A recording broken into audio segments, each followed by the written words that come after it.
Hey guys, and welcome to another video. Today, we're doing a little kind of series thing I'm thinking of starting called Quick Reviews. This is basically where like I do reviews in a short period of time. So, I've been playing Game Builder Garage since it came out. I got it day one. And, I was very excited for this game when it was announced and stuff, and I was hoping to do so much and all that. And now I thought I might just do a small review now that it's at the end of June and the game's already been out for like a few weeks. Also, I would appreciate it if you liked and subscribed. That would be useful. So, first off, let's focus on gameplay.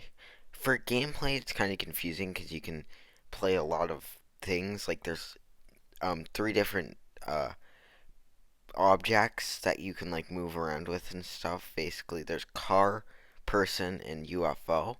They all kind of control differently. The car can start and brake and turn and all that.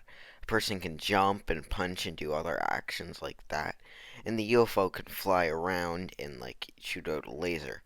So, what I like is that each one, although feeling similar and very basic in a lot of ways, also feels very different because um like a car is a lot different from a UFO. So if you put a UFO in a game that was based off a car, it would feel very different. Um and the actual coding itself I found to be very fun and kind of unique.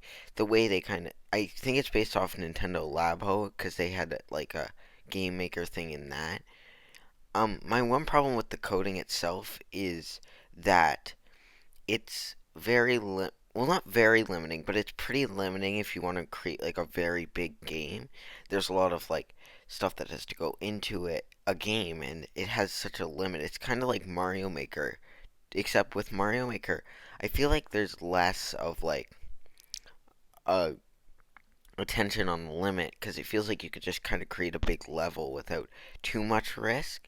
But in this game, sometimes it's like you just worry about kind of making a game and having it go over the limit. I also feel like something about the tutorials also felt off because it felt like the games I really wanted to make and really wanted to get to were at the very end. Games like Thrill Racers and Super Person World. And at the start, the tutorials get longer and longer and longer.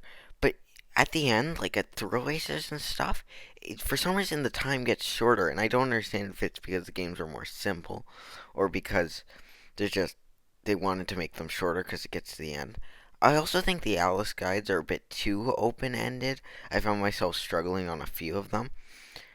So I also just think I don't know something. The dialogue always seems to drone on and on and on, and I don't know. I just don't really. A lot of stuff like when you introduce a new node on is cool, but they just keep talking sometimes, and it can get kind of annoying. Next up is the graphics. The graphics are pretty good. They're kind of basic for a lot of the models, and that makes sense because the models you can make are kind of basic. The textures and sprites are good. The ones you can make is really in depth.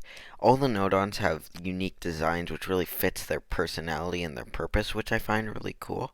But other than that, there isn't really much graphics to talk about. Like you can make graphics, but there isn't really much big. So for the music, it's nothing special. They're just kind of a bunch of presets you can kind of change around. So there's nothing really to focus on there. So for nitpicks to end off this review, one, online. You can't. There's no like hub to find all the games you're looking for. You have to go. I went on mygarage.games. It's a really cool website. They have a bunch of the games there, and a lot of people are using it, which is good. But I don't know, just to have a centralized hub in the game itself would have been really good and probably helped this game grow very big. Maybe not like Mario Maker big, but at least decently big so more people would be covering it. I also think that the lack of music creation and stuff like and the lack of model creation also limits it because I feel like if there were custom music creations like there were in games like WarioWare DIY and even Super Mario Maker to an extent, it would have been really cool. And with custom models, it feels like there's only really the basic models they decide to go with, which can be annoying. And my final nitpick, again, is the tutorials.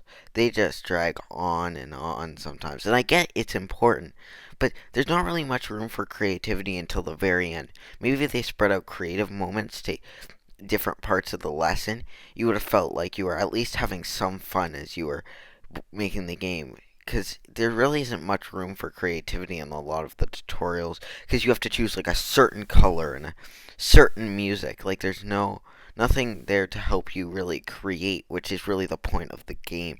So, a summary of everything. This is a good tool for creating short, kind of bite-sized games.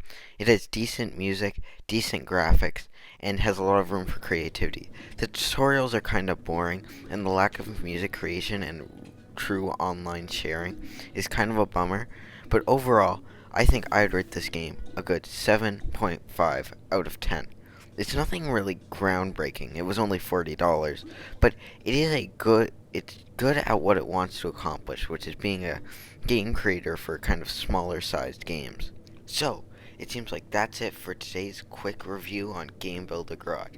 I hope you guys enjoyed this video, and tell me down below what games you'd want me to review next. I do have a few in mind. So, without further ado, thank you for watching, and I hope you have a great day. Goodbye.